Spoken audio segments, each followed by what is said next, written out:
everybody, I'm James Rockwell. I'm the Greenhouse and Nursery Production Manager here at Mount Cuba Center. And today I'm going to walk you guys through some of the things we have going on this spring, some plants that'll be ready, and some things that are coming along for the future.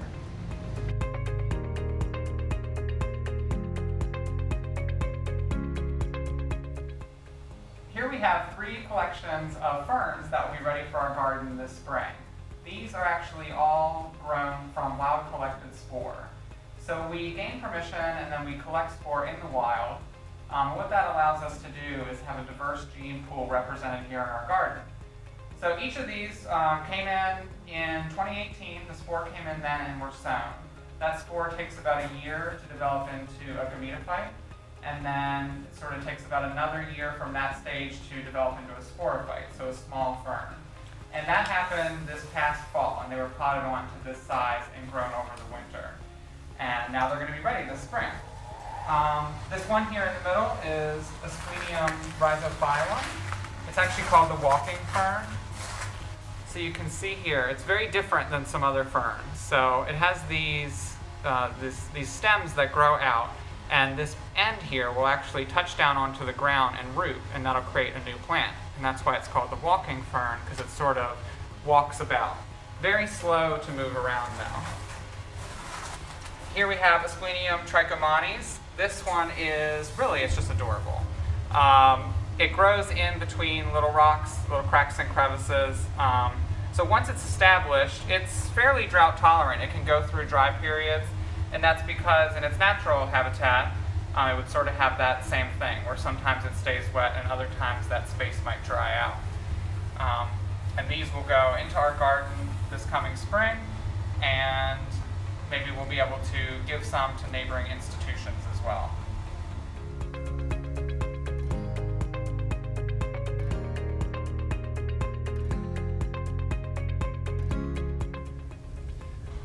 So these that are just starting to wake up are Lupinus Parentas. These are an endangered species in the state of Delaware, so these are classified as S1. And we're growing these for a restoration project with DNREC, the Delaware Department of Natural Resource and Environmental Control. So these we grow in a pot called a container. So you can see here, what we're trying to do is we're trying to mimic a dune environment. So we want it to be well drained, but also have sort of like an even level of moisture at some times. And this type of pot, this sort of shape, helps us to do that. Another benefit of this is that it has a sleeve inside where we can actually check on the roots. So you can see here, we can look at the roots without actually disturbing them, which this plant does not like to have root disturbance.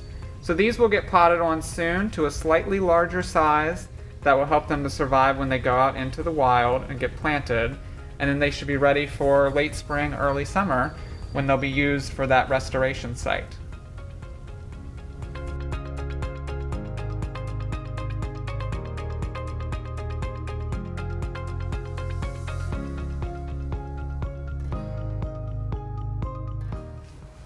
Now we're in our unheated hoop house. So this space has no heat. It's covered for the winter so that we have control over how we water out here, but plants are kept on their natural cycle. So this whole section here are actually Solidago for our trial garden.